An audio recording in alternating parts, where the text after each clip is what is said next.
Welcome to DeFi, crypto, and airdrops. Ding, ding, ding, ding. Tonight we have in the red corner Aave, and in the blue corner Morpho. We're gonna jump into this here in a second. After I kick it over to Jeff to do the socials, we're gonna talk about just kind of what's going on with Aave and Morpho individually, and then just kind of some of the recent history of the two projects going head to head with each other, and kind of starting to battle out for the little bit of volume and TVL that is available right now. It's been kind of a bit of a drought when it comes to interest in crypto in general. DeFi surprisingly has held up very, very well. I have my personal thoughts on why that is, but before we get too deep into it, Jeff, do you want to run us through the socials and then we'll get started? Yes. Let's which screen is it? This guy? Is that the right one? That's the right one. I know there's like 20 different screens on here. No, welcome everyone. We appreciate you all for joining us here on this beautiful Christmas week. Hope you're having a wonderful holiday season, spending it with family, touching grass, and hopefully some ass. But here at DeFi Crypto and Airdrops, where me and Mike go live every Tuesday and Friday, 5 p.m. Pacific, 8 p.m. Eastern. And we got our not just our show, but Mike also goes live with Taylor and Texas Jeff. So there's two Jeffs on this channel that for Money Talks on Monday, 10 a.m. Pacific, 1 p.m. Eastern.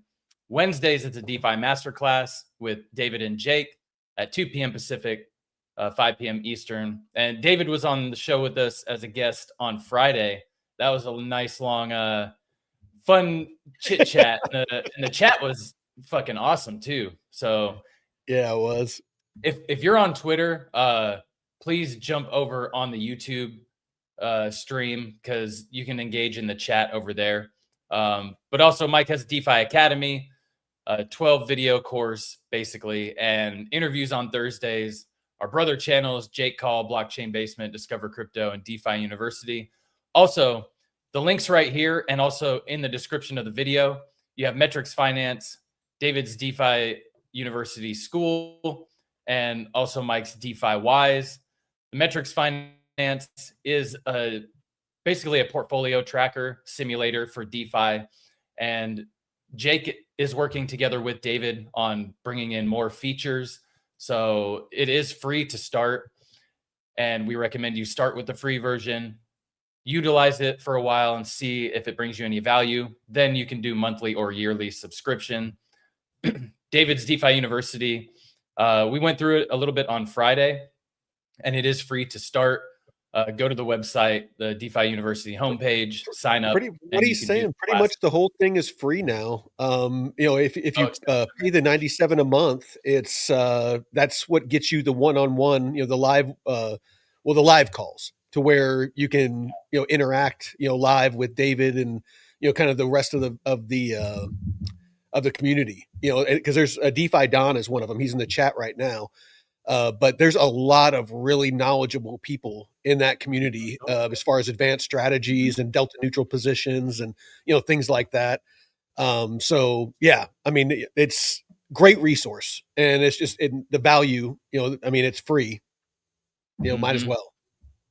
Yeah. I'm gonna start going through that this week since I got some time. The call today, yeah, man. And he broke down each day that there's specific things that happen each day. So it's not just the same thing, you're getting a step-by-step progress. And Mike's DeFi WIZE newsletter goes out Monday through Friday for less than $20 a month. You get ranges that are nailed pretty spot on. Market breakdowns, and it comes out before the market opens, the traditional finance markets. So early in the morning, and that's when you usually get the morning volatility, the 10 a.m., 7 a.m. Price, reversals. If you've been following, it's pretty consistent. But yeah, they try and get those out before the markets open early in the morning. You can check us out on Twitter, _only_DCA. Mike at Veteran4Crypto, me at the BCR142. We're streaming on Pump.Fun and the Arena. So check us out on the Arena. Let me go ahead and repost this. And yeah, the Arena is a new one. Probably going to be much better than YouTube. And they had one guy from the Arena, right? I think on the Blockchain Basement last week. I know he was wearing the hat or the shirt.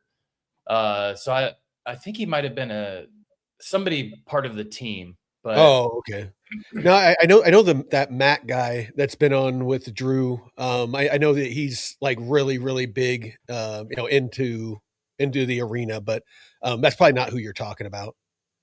No, there was a third guy that they were actually talking about Avalanche, the project, and how, it was kind of had some shady stuff going on. But yeah, you'll have to go back. I'll have to go back and check and see what the dude is all about. But yeah, and on YouTube, smash the like, give us a follow, help support the channel, and we appreciate all of you for joining. Oh, and our Discord's free too, so jump in there, and you can get one-on-one connect with us. So, Uncle Tommy says he thinks that the guy was the co-creator of AVAX. So, okay, that's a big deal. Speaking of which, speaking of co-founders, I got some really good news this morning. So I was making some comments about Canton Network, and actually, I'll pull it up real quick. I reached out because he kept liking the comments that I was making about Canton Network, and one of the co-founders, Saul, and I apologize if I get the last name wrong, Kafir, Kfir. He actually reached out because I mentioned, if they had anybody that might be interested in coming on, because there's a lot of people that a lot of confusion about Canton Network, because it's a very, very unique project. A lot of people don't realize that they've been building for like 10 years. It's a somewhat new project as far as people hearing about it, knowing about it, oddly enough. But they've been building quietly for quite a while. And the Saul guy that I was talking to, I did a little bit of a background on him, and he has quite the impressive background, but I'll save that for the interview. Whoa. But he actually is I'm waiting to hear back, but we're thinking probably sometime after the holidays is when we'll have him on. And I might have Drew come on and help me with the interview, and then me and you can kind of help out and kind of run the chat and things like that. But yeah, I really want to make sure that we get max exposure on this, because I see Canton Network as a very, very interesting project. And I'm kind of curious myself how the value of the project is potentially going to not transition, but translate over to the token holders. So if at all, and again, the tokenomics, I've been looking into it, and I've been noticing that, and I don't want to get too deep into it, but in a nutshell, the burn rate, the burn mint rate, as the network gets more busy, less tokens are minted and more tokens are burnt. So the busier the network gets, then the less the supply shrinks, is my understanding. So again, I'm still learning.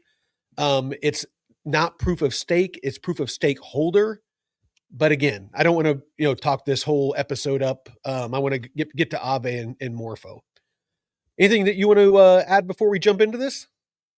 No, that's a big thing, because there was some stuff you were sharing last week about privacy and some comments that make sense. Because if there was something that you commented on somebody said if I paid somebody for work using crypto, and then that person looked at their wallet, and so basically you could see how much their net worth was of Mhm. that wallet, and you don't necessarily want that, because if they know how much you're worth, or at least that wallet, you could potentially be a target, especially with all the shit that's going on in France and the EU, where people are being abducted or murdered and extorted for crypto. It's Well, the cool thing about Canton Network, and again, this is my understanding so far, is it can be both private and public. mm, So, it's basically, dependent on the customer. So, like if banks, obviously that they wanna be behind a layer of privacy, but if yeah, somebody wants to have an open, like, basically, have it be, open and transparent, they can opt to do that as well. But again, we'll talk about that another time. yeah. So, all right, Morpho. introduction to Aave and Morpho. So Aave and Morpho are two leading DeFi lending protocols. Aave remains the dominant player with massive TVL. Last I looked, it was 30 to 40 billion, plus across multiple chains. Proven features like flash loans and multi-chain support, while Morpho, powered by Morpho Blue, is a fast-growing challenger, emphasizing capital efficiency, permissionless vaults, and superior yields through peer-to-peer matching. So Morpho is on base network, but it is multi-chain. Aave is on Ethereum, and it is also multi-chain. So as far as that goes, they're kind of neck and neck. Now, as Mhm, far as TVL, let's take a look at that. Aave is the 800-pound gorilla. I mhm, believe this is a little bit off. I believe it's more than this, but this is showing 33 billion. Whereas Morpho is, I know that's off. That's only showing 5.7 billion. But I actually went to the website. Let's see, where is that at? Oh, there it is. So deposits is almost 9 billion. mhm. So it's approaching one third of what DeFi Llama is, or is showing on, or Aave is showing on DeFi Llama. Now, remember, Morpho is relatively new, whereas Aave has been around for years and years and years. Not too long ago, a couple of months ago, Aave actually had, as part of their new alignment user reward system, they actually had a part of it where user of non-aligned protocol severe dilution up to negative 100%. So we propose to launch Merit with a single protocol with non-aligned status, all Morpho products. So basically, anything that that used Morpho products, they were going to penalize. So this was kind of the shot across the bow, Damn. where everyone kind of saw that Aave was getting nervous because of how quickly Morpho was growing. Now, those that don't know, Morpho is the underlying protocol that allows Coinbase and many other platforms to offer borrowing and lending on their platforms natively without having to redirect people to the Morpho platform. So let's see here. So this is what I'm talking about. So on Morpho, there's enterprise grade products. So you can actually embed, if you develop a DApp or a DEX or something. There's actually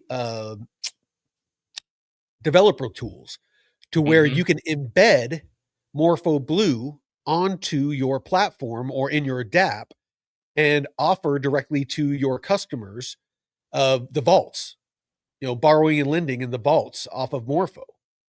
Have you used any of these?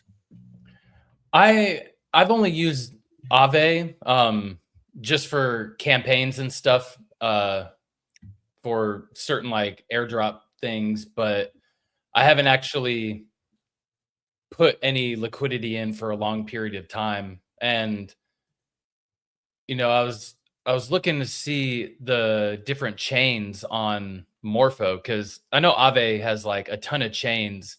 Um, but Morpho, what they have 10, I believe. Morpho has 30. Oh, 30. Oh, because I'm Yeah, looking on Aave has Explore. 18. Oh shit. Okay. So Aave has Ethereum, Plasma, Arbitrum, Base, Avalanche, Binance, Polygon, Linea, OP, Gnosis, Sonic, Celo, Scroll, ZK Sync, Sonium, Metis, Phantom, and Harmony. And Oh, I'm not going to go through all of them because I don't want to waste a bunch of time with it, but you yeah. can see that basically Morpho has Oh, all of those. shit. Plus they have, Plume mainnet. They got, I mean, a bunch of different ones. And Oh, we've gone over that before, how Morpho is a bridge between, and not in the necessarily the traditional sense, but there's basically bridges for liquidity to move between Morpho and Plume mainnet. because I'm looking at the Explore page on the Morpho site, and I looked at the chains under total deposits, and there was only what 2, 4, 6, 8, 10.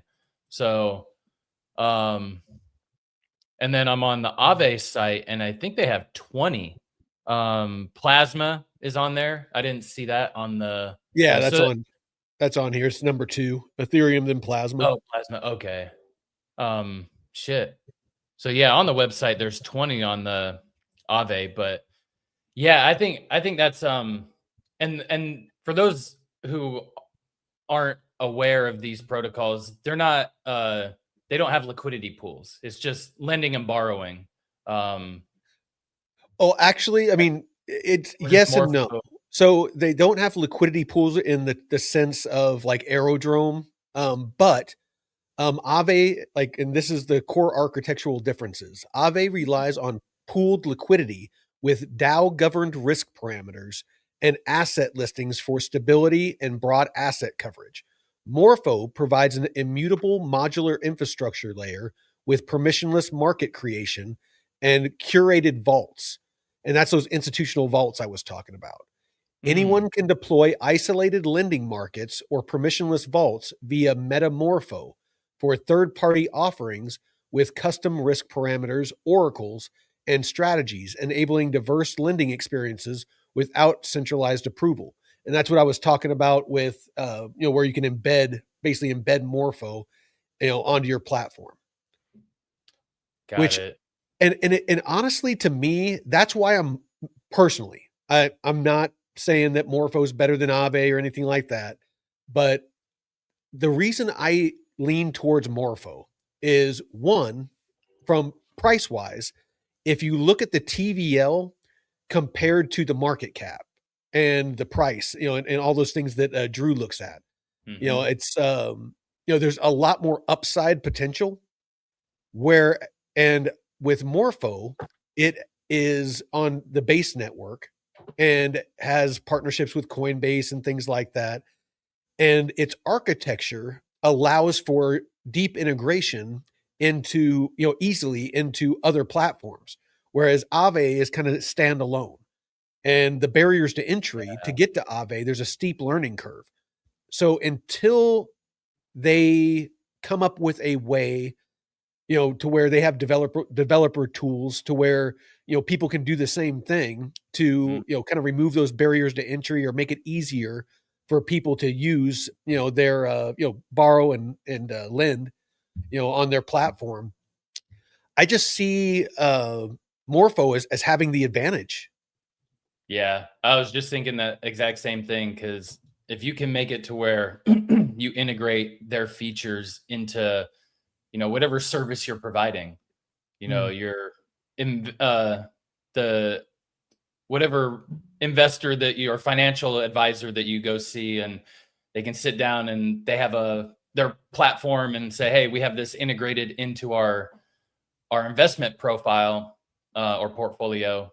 We can click on Morpho, and that way you don't have to go through all the hoops, because it is a steep learning curve, man. You got all these vaults and things to look at, what chain it's on, and if you can do that from one place, sort of a traditional finance facing organization, it would make it a lot easier to onboard these people into Web3. Yeah, And they see, wouldn't even realize it. well, and see, this is what Drew's always talking about, where market cap to TVL. So the market cap is way down here.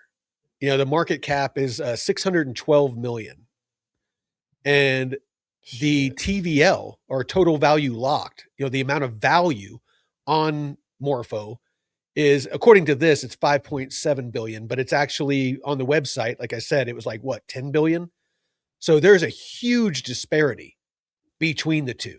If the valuation, if you're doing the valuation based off of TVL, which a lot of crypto does, market cap and TVL.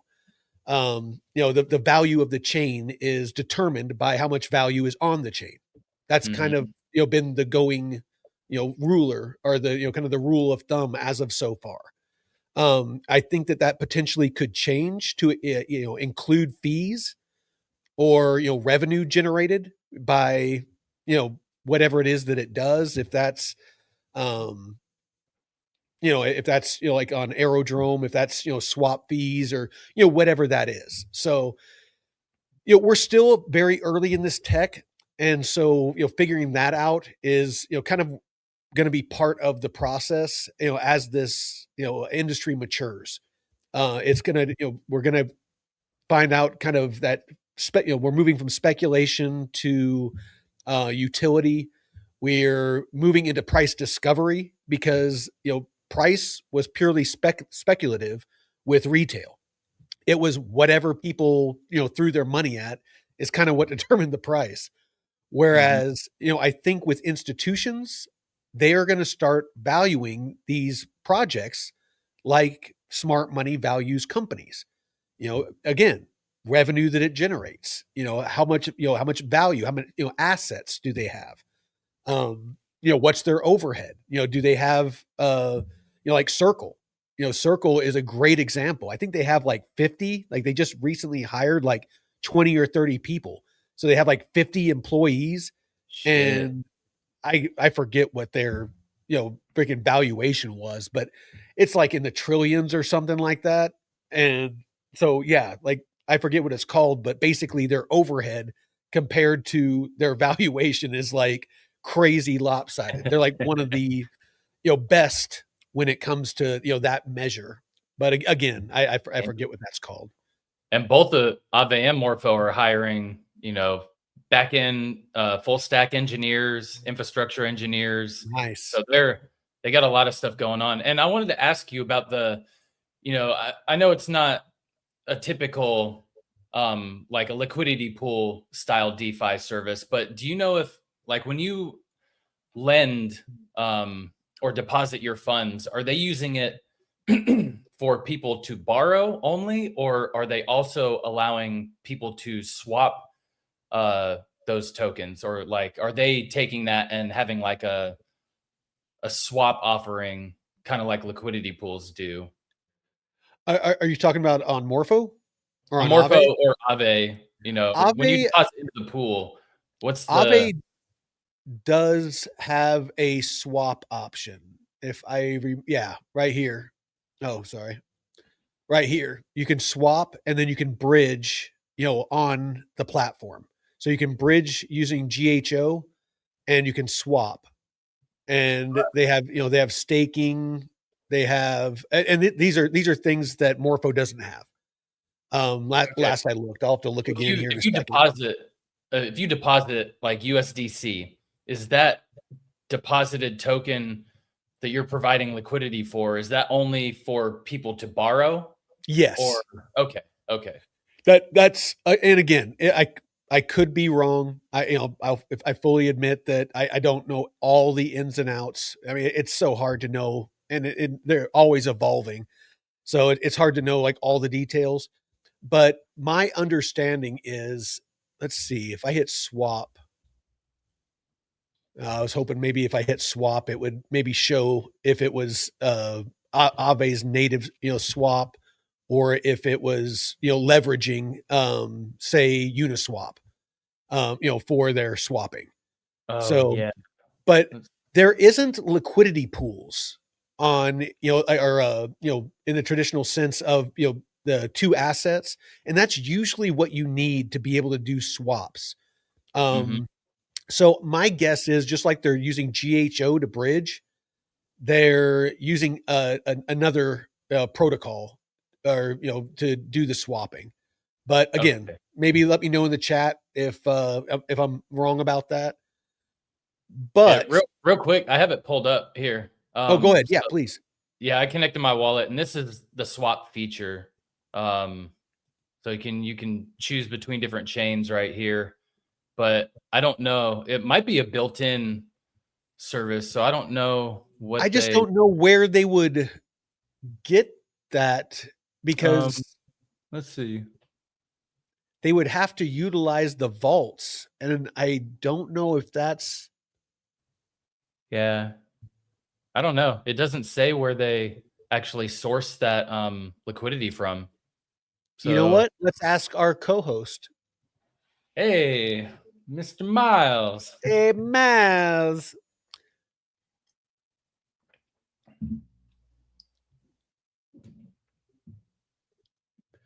Hey, Miles, how's it going? We're live with the crew and with Jeff, and had a question for you. We're looking we're looking at Aave, the lending protocol on Ethereum, and we're looking at Morpho on Base Network. But we had a question about Aave. They have a swap feature on their website, and we don't see any liquidity pools on Aave with pairs of assets that are usually used to provide the liquidity for swaps. Where does Aave get the liquidity to provide that swap feature?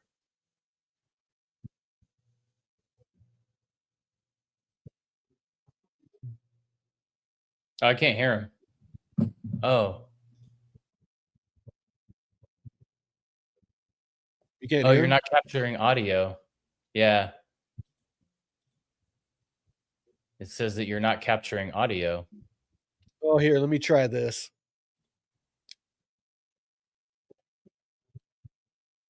Let's see. Let share screen, and I will do the entire screen.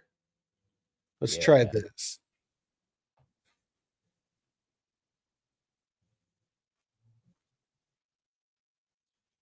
Can you hear him? No.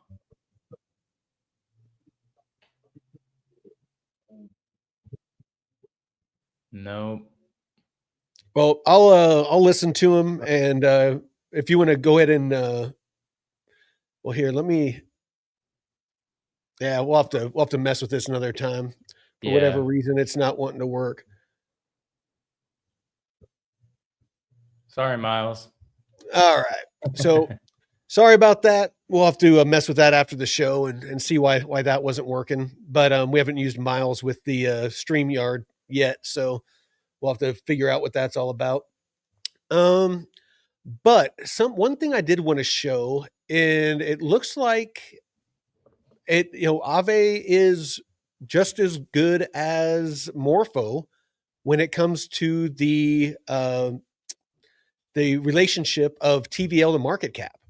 So the market cap is, you can see it's this, kind of magenta line, down here at the bottom, and the TVL is freaking way up here. So there's quite the opportunity potentially for some, good price appreciation. So I will admit that I was wrong on that. You can't argue with data. No. Well, Ave's been out a while though. I mean, I was looking at the Morpho, what TVL, and they started almost 2 years ago is the earliest. So December 27th, 2023. And they had at least the first 2 weeks until January 3rd, they had $0. And then it started climbing. So the beginning of January 24, so almost 2 years ago. So very, very new. Yes. So no. Well, here, let's go on to the next They've topic. exploded this summer. I mean, Yeah. shit. Yeah. So permissionless innovation and third-party offerings, and this kind of goes into what I was talking about with Morpho, a little bit ago. Morpho's design allows third parties, for example, Gauntlet, Stakehouse, or institutions like Coinbase, to freely create and curate their own vaults and markets on the shared infrastructure, fostering competition and specialized products. Aave does not permit third parties to create independent pools or markets. New assets, parameters, and features require DAO governance approval, maintaining a monolithic unified structure. So that's for me, and I want to get your input. For me, that that's a nice uppercut from Morpho, on the chin of Aave, just because that gives a lot more coverage, whereas Morpho can basically replicate itself and spread all over the place, whereas Aave is centralized to where everybody has to come to Aave and use that platform in order to access that liquidity. So yeah, I mean that. And do you think that's why Aave put that in their documents or their notes saying that we're going to penalize you? They could be keeping tabs on them, saying, "Hey, I see what they're trying to do," and I mean it's a friendly oh competition. no, I mean you got to know your enemy. I mean, Yeah, and not to say that everybody of that religion is my enemy, but when we were talking on Friday, and I showed the Quran. yeah, It's the people we were fighting, they were radical Islamists, and that was their motivation. And so you have to know what your enemy's thinking and what motivates your enemy or your competition, in business and in war, and in life. And because that's going to, help you understand them and know how to outmaneuver them, because business is just financial warfare. I mean, it's, if you're not, figuring out, what your competition is doing and what they're doing right and what they're doing wrong, and, you're just kind of operating in a bubble, you're not going to last very long. yeah. Sun Tzu, The Art of War, man. That was Exactly. killer, No, killer book. If you haven't read that, yeah, no, it's a little bit of a tough read. You gotta really kind of ponder and contemplate each little passage, but it's valuable, and not just in war. I mean, in life. yeah. It's yeah. So yeah, I read that early on in my military career. All right, what else do we got? Ave's competitive response. So this is that merit program rolled out in 2024 and refined into 2025. Aave's merit system rewards aligned users with wrapped ETH and GHO airdrops, while aggressively penalizing that negative 100% rewards those routing through Morpho optimizers. Widely viewed as a targeted effort to protect TVL amid Morpho's yield advantages and growth. So one thing that happened recently that kind of caused Aave to take a bit of a dip, and not to say that it's going to kill the project, but it wasn't a good look. The Aave team, unilaterally, my understanding, and actually I think I saved a post on it. Let me check, just because I want to make sure I get this right. I don't want to do this off the cuff, because It's too important. All right, here we go. Aave is having a full-blown civil war, and it might be the biggest governance fight DeFi has ever seen. Here's the clean breakdown. Aave has two sides. Aave Labs, a centralized entity founded by Stani, and Aave DAO, token holders who govern the protocol. Here's what is happening. December 4th of this year, Aave Labs announced a partnership with CowSwap to improve swap pricing plus MEV protection on the Aave interface. December 11th, a popular delegate drops on-chain analysis stating that swap fees from the new CowSwap contract are being routed to a private wallet controlled by Aave Labs, not the DAO. Translation: DAO revenue just got quietly cut off. And this is just this person's observations. If any of this is wrong, I apologize. I'm just reading what's being reported here. December 12th, Mark Zeller, the largest delegate, Aave Chan Initiative, calls it stealth privatization, claims $10 million per year that should go to the DAO is gone. December 16th, things go nuclear. A proposal called Poison Pill by Tulip King. The demands: seize all Aave intellectual property, code, and brand. Force Aave Labs to become a DAO-owned subsidiary. Claw back all past revenue earned using the Aave brand. B. Then comes proposal number 2, brand seizure by former CTO of Aave Labs. Move trademarks, domains, and socials to the DAO immediately. Logic: if DAO pays for dev plus marketing, then DAO should own the brand, domains, and socials. Makes sense to me. Aave Labs, Stani's defense: this CowSwap thing was never a fee switch. Front-end revenue was a surplus Labs donated voluntarily. Aave Labs is a private company. DAO owns the contracts, not the website. Labs pays for hosting, security, and front-end engineers. Now the plot twist. Amid all this chaos, Aave Labs opens a snapshot vote on December 23rd. The proposal: give Aave token, Aave DAO holders explicit control over brand assets, domains, socials, naming rights, GitHub, NPM, whatever that is. You know what that is? NPM, I think that's some type of software package or like programming language stuff. Yeah. Okay. Everything. Except the author of the proposal says he never approved it. He claims it was rushed to vote with his name on it while discussion was still active, calls it disgraceful, urges people to abstain. Whoever this is, initiative founder, Aave DAO service provider, says the proposal was rushed during holidays with fresh delegations gaining voting power. Zoom out. This isn't about CowSwap. This isn't about one wallet. This is the unresolved question of DeFi. Who actually owns a protocol? The code, the front end, or the brand? Aave is about to set a precedent, and everyone is watching. So this is still going on. And this is why one of the reasons why the price dipped recently.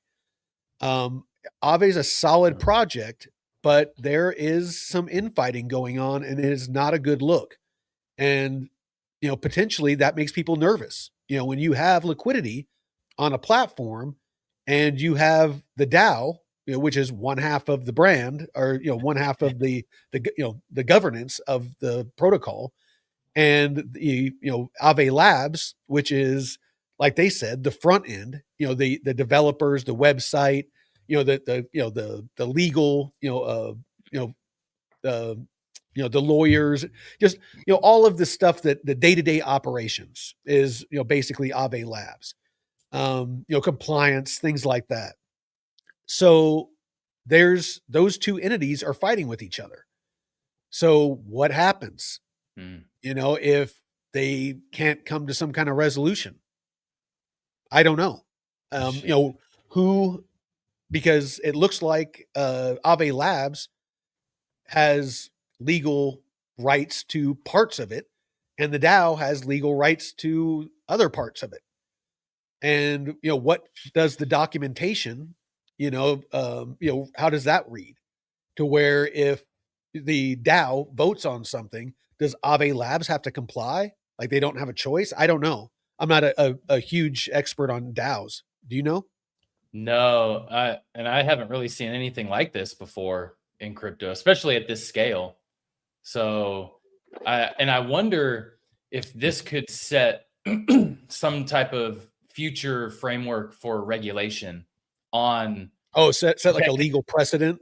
yeah, protecting IP and certain things in the project, and having to keep things kind of siloed in a way. Because yeah, I don't know what would happen if they split. And yeah, this is fascinating.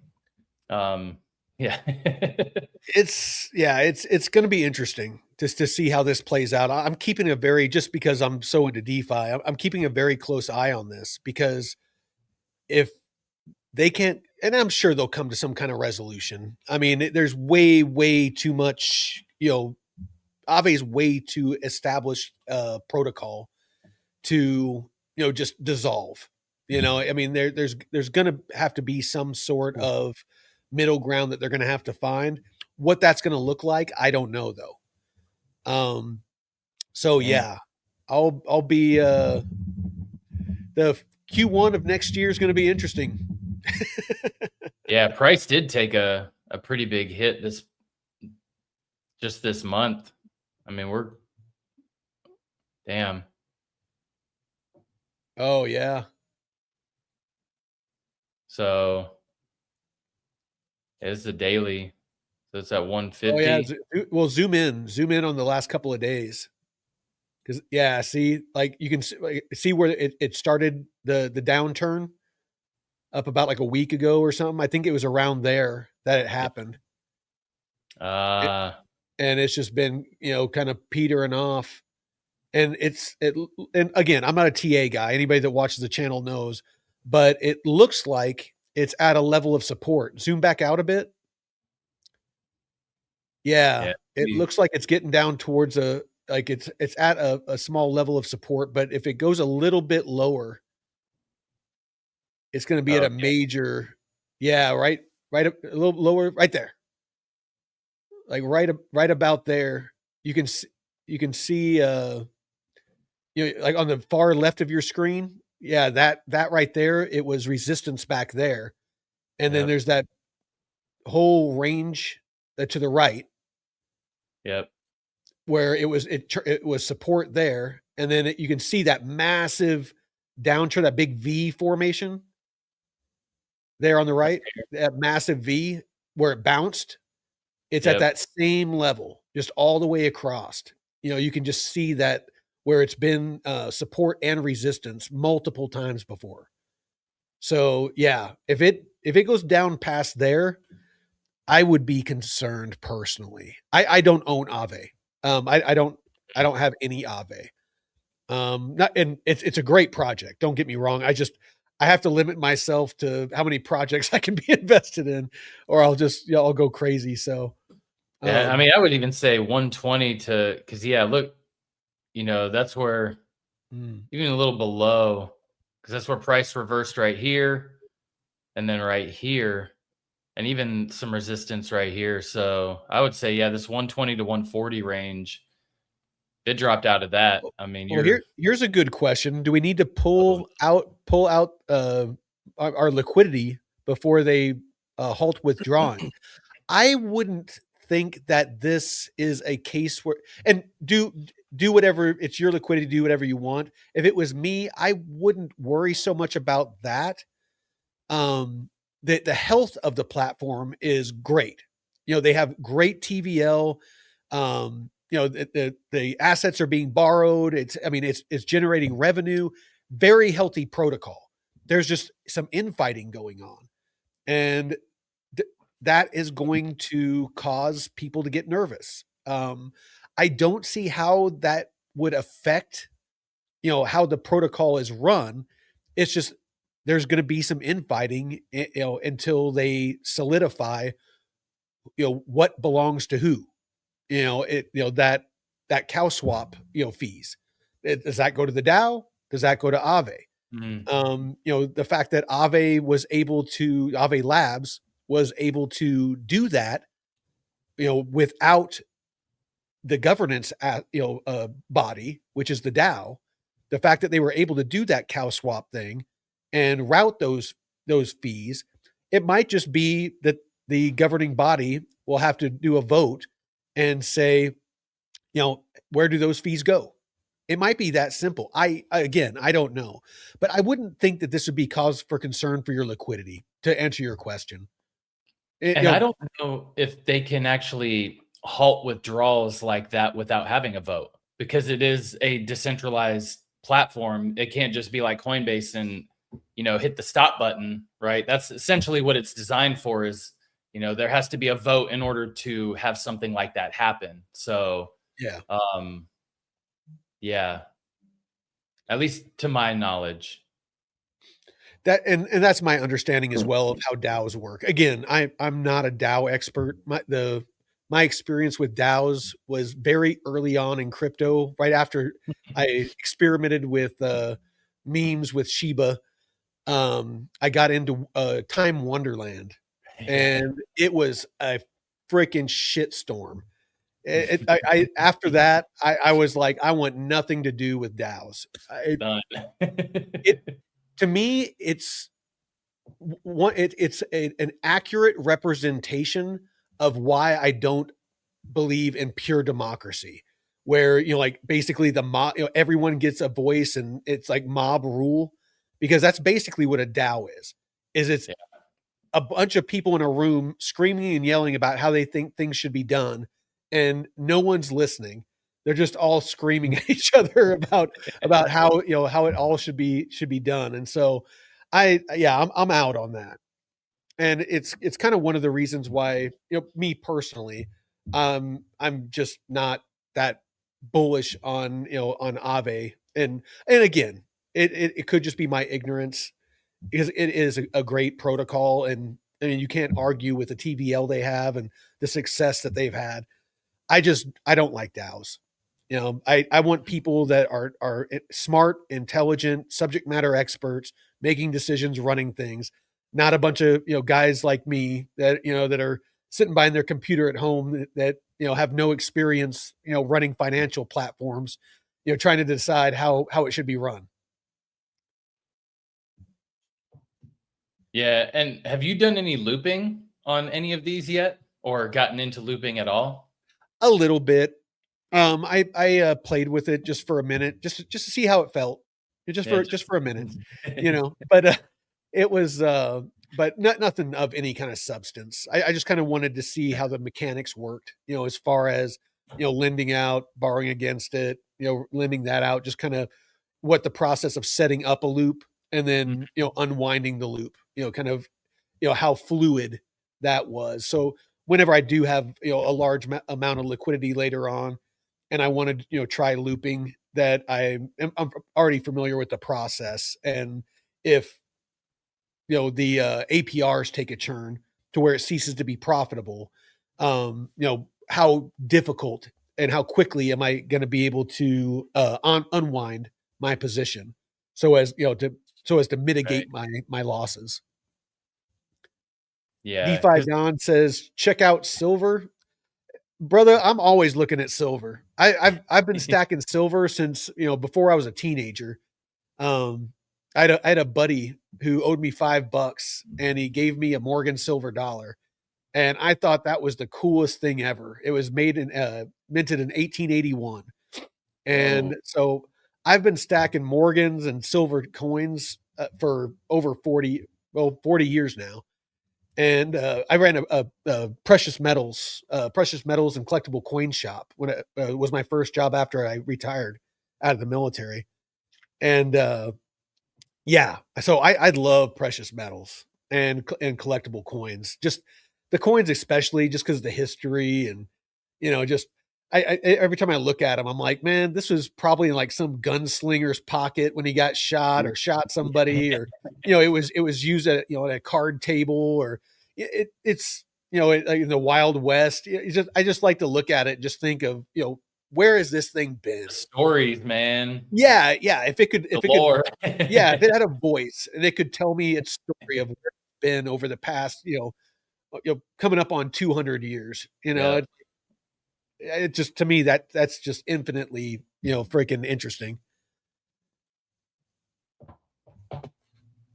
So, all right, let's see what we got up next.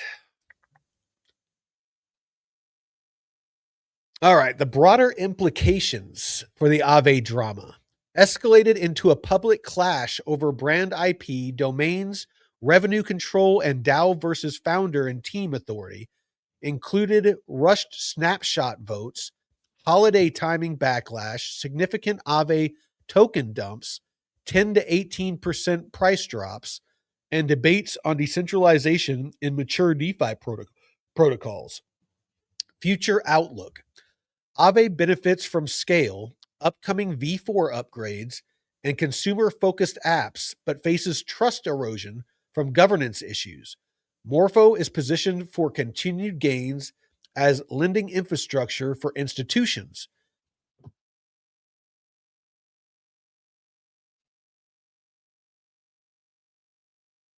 UA's modularity and permissionless third-party innovation, potentially closing the TVL gap further.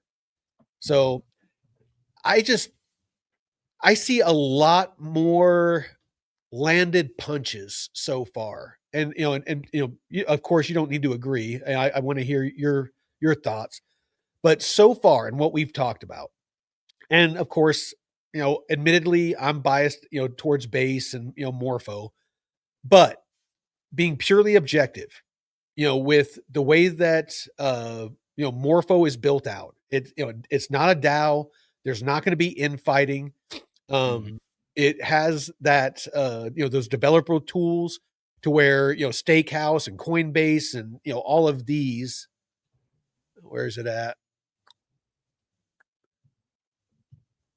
Yeah, all of these companies. So you got Centrifuge, you got Safe, you got Lemon, you got Ledger, Gemini, Crypto.com, Coinbase, Bitpanda, just all of these different companies have integrated Morpho into their offerings. And then of course Plume, one of my favorite projects.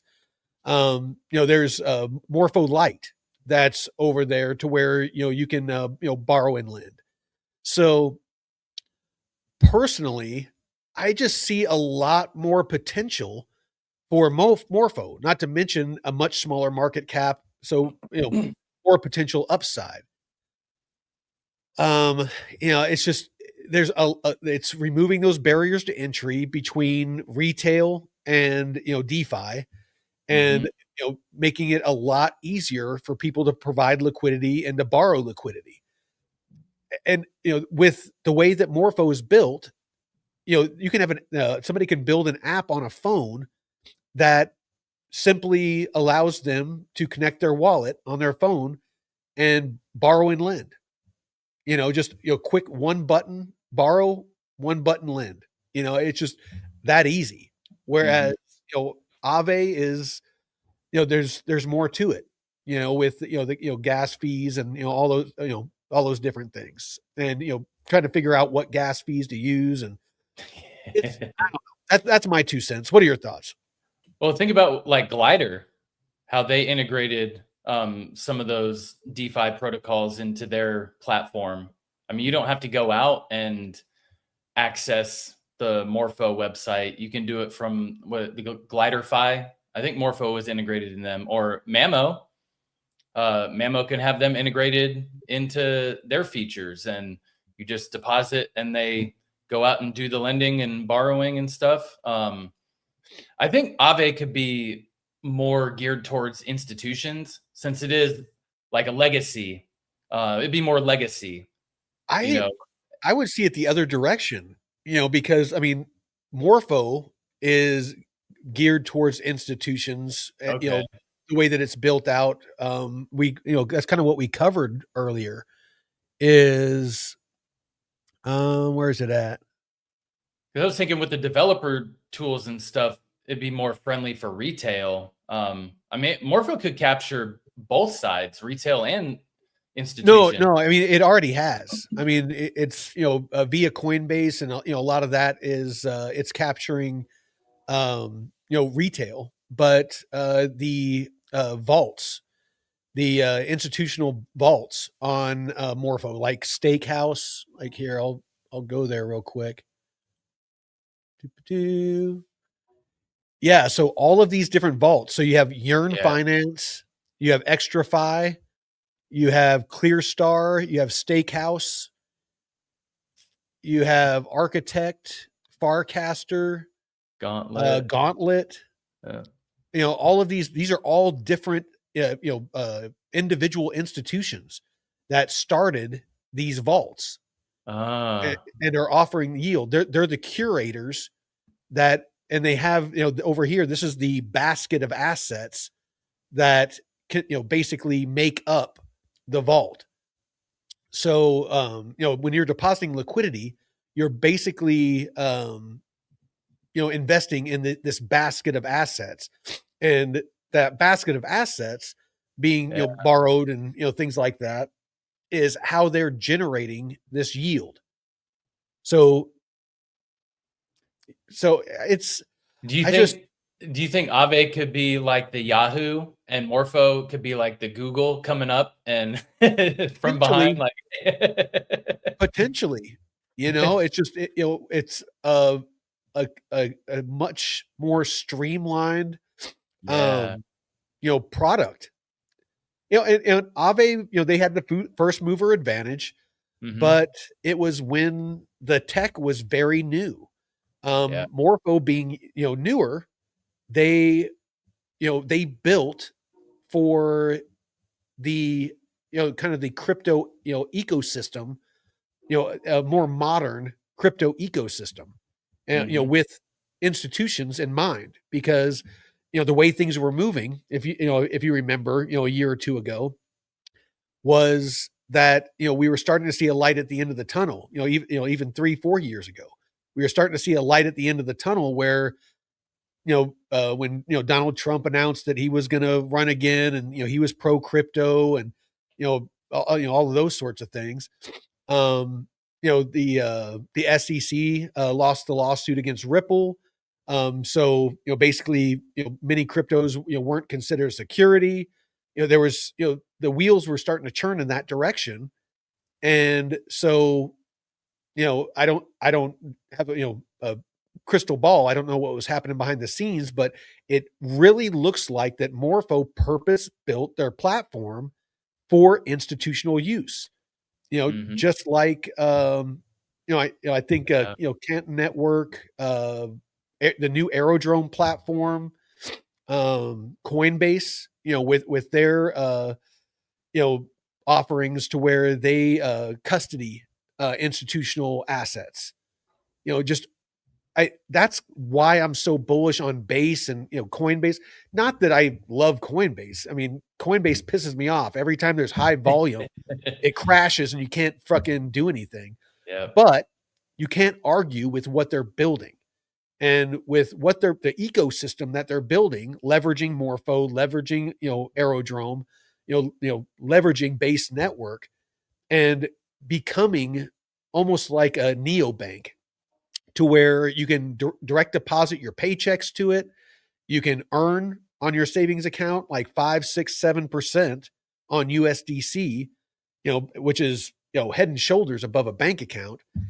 I just, I can't help but be bullish on Base and Base, projects, over, just, kind of those legacy, platforms. Mhm. Yes, they have more TVL, Uniswap, Aave, much more, TVL than, Aerodrome and Morpho.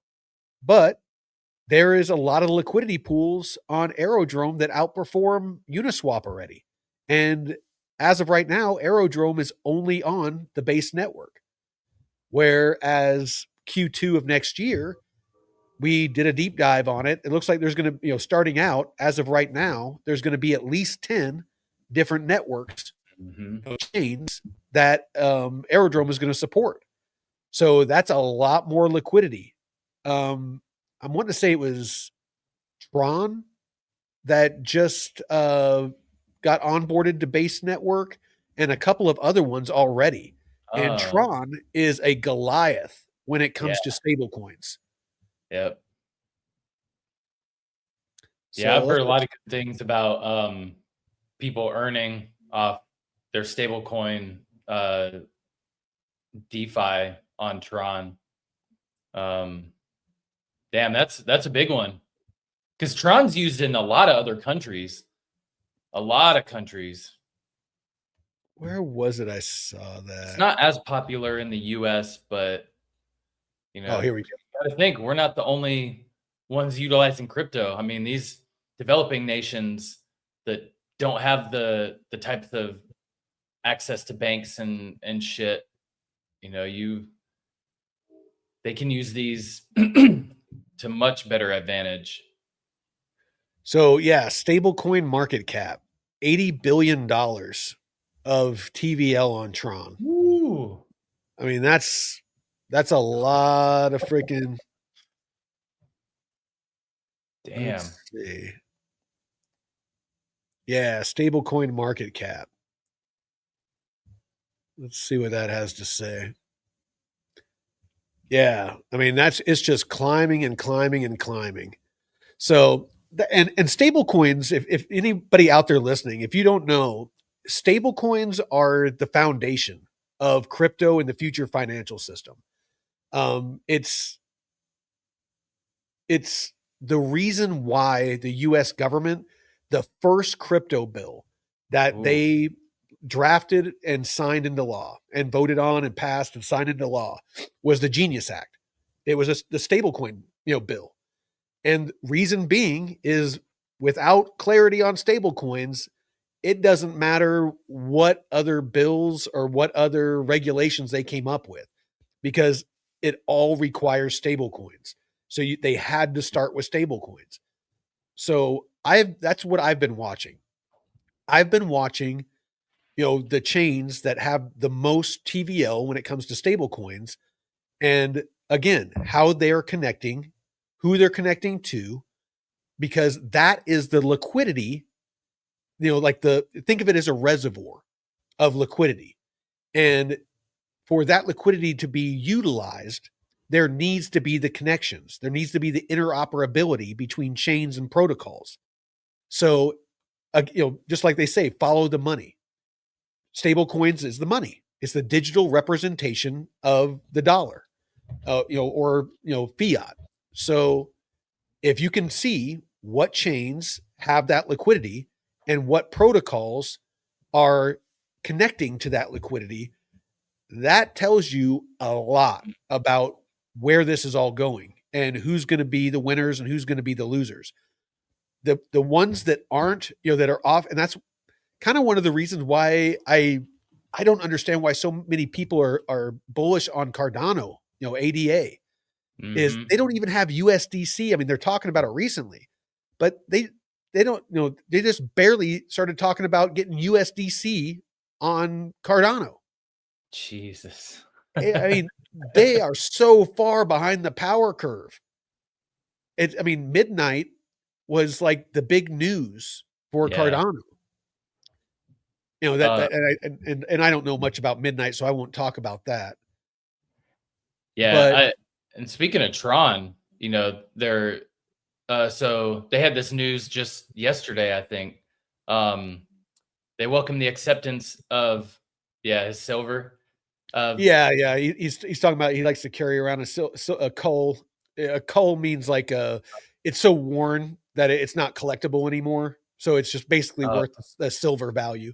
So he says he likes to carry around a Cole Morgan silver dollar in his pocket. I was wondering what Cole meant. Yeah, it's just a term for, worn to shit. So yeah, Tron welcomes the acceptance of USDT on Tron by the Financial Services Regulatory Authority as an accepted fiat reference token in the Abu Dhabi global market, the International Financial Center of Abu Dhabi. So this approval enables authorized persons licensed by the Financial Service Regulatory Authority of Abu Dhabi global market to use USDT on Tron and carrying out their regulated activities. So, and Abu Dhabi, they got some pretty wealthy people over there. No, and again, that's what I'm watching is, I'm watching the money. It's, it really is that simple. Wherever the rich are putting their money, they're not going to give their money away. That's one thing you can count on is, they are smart money. Don't listen to, grain of salt when you're watching influencers like us, because we're not all knowing. It's like I'm sitting in a cabin in the middle of the woods. I'm not sitting in a mansion. I don't have a Lamborghini. It's like I'm just a retired guy that has a lot of time to research crypto. And I do all right. But be very careful about listening to people in retail. Social media, the hype posts that you see about different projects, it's really easy to get sucked into that echo chamber of, being bullish on a project for no good damn reason, other than you just see it a lot when you open your social media and you think because there's so much posting about it that it must be a good investment. Those days are coming to an end. Hype on social media is going to cease to move price, in my opinion. It's to be determined what is going to determine the price of a lot of these projects. Because again, in the past, it was whatever got the attention, the mind share, whatever got retail's attention and got people to FOMO into it. So, a lot of the market makers and stuff like that, they put money into marketing, because if they could get retail to start FOMOing into something and the price started going up, then other people would pile in and more people would pile in because everybody sees the price going up. And then they could unload their tokens while it's pumping and they would make money. But institutions wrecked a lot of those people on October 10th. On October 10th, a lot of those market makers that were used to, being the whales, the big sharks that were, sucking out the liquidity from retail, they got a bigger shark came along and took a big old bite out their ass. See that, Wick? October 10th, right there. No, like, big all the charts. Well, big institutions came in, and those market makers got a big old bite taken out their ass. And I think it was like 20 or 30% of them went out of business. Fuck. Because they got, that's what I was reading the other day. It was that bad. And that's why the markets have been so dead, is those market makers that used to move the price so much and give the market the volatility. A lot of those people are gone, and the rest of them are licking their wounds. So, and a lot of people, because crypto is, so down, there was a bit of a bull market. Bitcoin had, some nice returns. Early on, the ISO tokens, XRP, HBAR, XLM, all of those, they pumped for a minute. They've since, kind of given back some of that. There was some AI that pumped a bit, but as far as an actual alt season, like we've seen in the past, it never happened. Mm-hmm. It was very select. And so, it's just, we're in uncharted waters right now. And I'm seeing projects, and this is my closing thoughts. I'm seeing projects that are built and geared more towards institutional use are going to be the ones that end up being the Googles, the Microsofts, the Teslas, the Nvidias, things like that. because that is where the institutional money is going to go. And if they're investing in those platforms and those chains and things like that, that's where their liquidity is going to go. And where the liquidity is where the fees are going to be generated, where the revenue is going to be generated. And those projects that have the tokenomics or a mechanism in place for those fees to potentially translate over to profits for token holders, those are the projects that you want to be looking for, because those are the projects I'm looking for. A lot of that is still in flux. So in my humble opinion, looking at the current state of things between Aave, we just went 12 rounds between Aave and Morpho, and the judges, are sitting on the side. My vote is Morpho landed more punches and came out, less scuffed than Aave. It doesn't have the infighting. It's not scrambling and trying to snake TVL. It's just quietly growing. It's quietly onboarding. It's scaling, with that, that offering where they have developer tools to be integrated into other platforms. So it's not centralized in not the traditional sense, but everybody doesn't have to come to the Morpho platform in order to access that liquidity. So, in my opinion, Morpho wins the fight. What's your thoughts? I was just thinking, you know how you have your cornermen in after each round, you go sit in the corner and they help, buff cut you up me, water cut me, cut. Yeah, my eyes swole shut. Cut me. That's what Aave's saying. So, and that could be like, the Aave Labs and the Aave DAO. One could be the fighter and the other could be the cornerman, but they're trying to fuck each other up, and it's not helping. It's like you go after each round, you're getting fucked up by your cornerman. So it's like, yeah, they're not doing themselves any favors. And like you said, the more this technology gets developed, the more stuff we're going to see a need for, like these institutional vaults. Companies or even companies themselves might have their own vaults and have maybe a retirement program. Like Tesla could have their own vault and say, hey, we're going to offer a retirement package. These vaults you can subscribe to, essentially, like a 401k, maybe something like that. Yeah. Like, oh, we have these vaults. If you want to do this program, it's this percentage a year. You can have stuff shaved off and we'll put it in a vault for you. And be able to borrow against it. And yeah, borrow against it. I mean, without having to go to a bank, I mean, you can have your, 401k or whatever, in it. And, yeah, and, you have like a medical expense or, a car, that breaks down, or, your kids going to college, or, whatever, you could actually borrow against it. You wouldn't have to sell it. You can borrow against it and, mitigate the APR that it costs to borrow with what you're earning on what you're lending. It's kind of the basics of DeFi. It's why a lot of us like doing a lot of the advanced strategies that David teaches. But sorry, I interrupted you.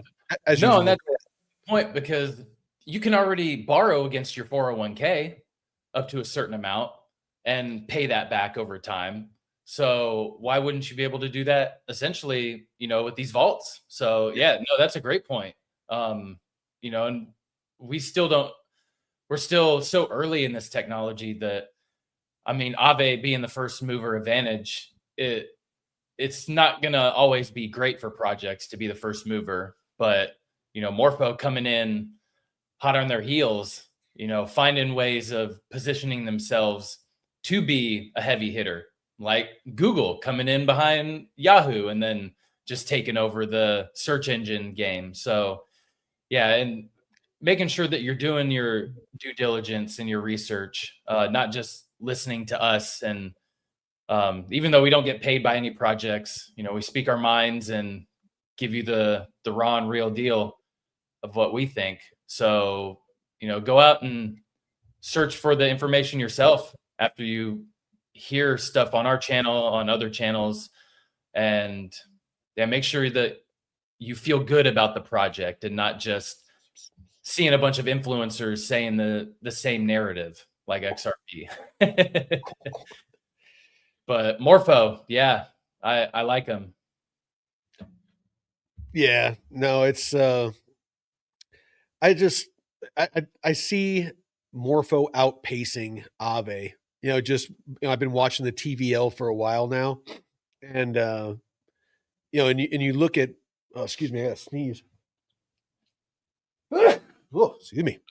I've watched Morpho go from under 2 billion to where it's approaching 10 billion now, and its growth has been outpacing Aave.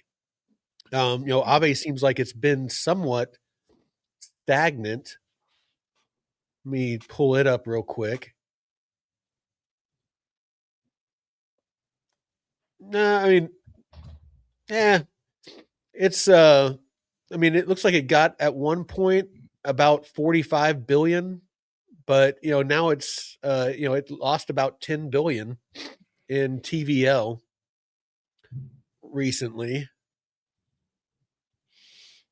And yeah, I don't know. Like I said, I feel like Morpho wins this one. Yeah, it's a good play to kind of test out and get in early and just Aave beware. I'm getting mad dogged right now. My little meow is mad dogging me because I'm not paying attention to her. So yeah, I mean that's about all I got, man. It's some good info. It honestly, going through it all kind of helped me better understand each project. Kind of where they're at, how they've grown, and where they're going. And they're offering. Yeah. So, well, appreciate y'all. Jay, Stan, DeFi Don. Looks like we got some new people in here. Matt Dat. I'm not even going to try to pronounce all that. We got Apps 018. We got the Deadwood, Nick Dunn, Uncle Tommy, Sabby Doctor, and then we got a bunch of people over on Pump.Fun and on the Arena. Appreciate all you guys. Appreciate all the follows on the Arena. Very, very much so. It's again, like like Jeff was saying, we don't monetize this. So we don't have memberships. We don't on YouTube, we haven't monetized or anything like that. So anything that you can do as far as liking and following to help us grow the channel, we greatly appreciate it. We are trying to focus on just integrity and giving information based off the information and not off of getting paid. Again, like Jeff mentioned, we do not accept any sort of crypto payments or anything to talk about a project, to have people on the show, anything like that. Everything that we do is it's purely for the love of the game. And if you do want to support the channel, the Arena does allow tipping, and the DeFi WIZE newsletter is a great way to support us as well. It's just we've recently gotten to a point to where we're about breaking even with the cost of streaming software and AI tools and things like that. We're about that break even point. So thank you to all of you out there that are supporting us. But I know that tomorrow is Christmas Eve, and Christmas is of course right after that. So we won't be having shows the next 2 days. But I want to thank you all and hope you have a very Merry Christmas. Much love to you and your families. And yeah. Happy holidays. All right. Till next time. Be safe. Veteran Crypto out. Peace.